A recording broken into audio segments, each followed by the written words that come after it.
Pagi-pagi betul sejumlah anggota BRIMOB lengkap dengan senjata laras panjang bersiaga di sejumlah pintu masuk ruang rapat balik DPR. Rupanya ada hal yang tampaknya gawat dan perlu segera diputuskan oleh puluhan anggota dewan dalam rapat balik hari ini. Mereka memperdebatkan dua putusan Mahkamah Konstitusi.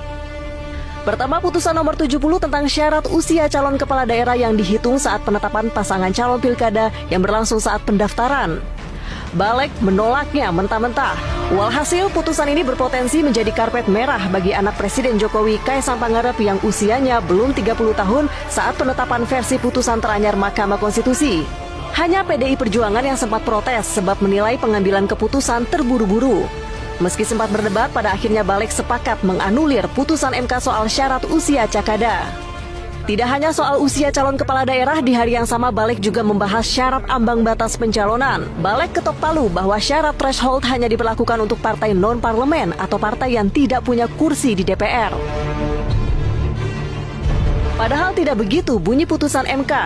DPR dinilai mengakali putusan MK ini yang melonggarkan ambang batas pencalonan kepala daerah untuk semua partai politik peserta pemilu. Pada akhirnya pasal 40 ayat 1 Undang-Undang Pilkada yang mengatur ambang batas 20% kursi DPRD atau 25% suara sah pileg tetap diberlakukan bagi partai-partai politik yang punya kursi parlemen.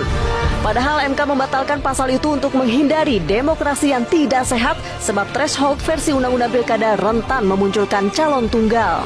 Terlepas dari rapat kilat Balik menyikapi putusan MK ini, Balik mengingatkan bahwa DPR adalah pemegang kekuasaan dalam pembentukan undang-undang.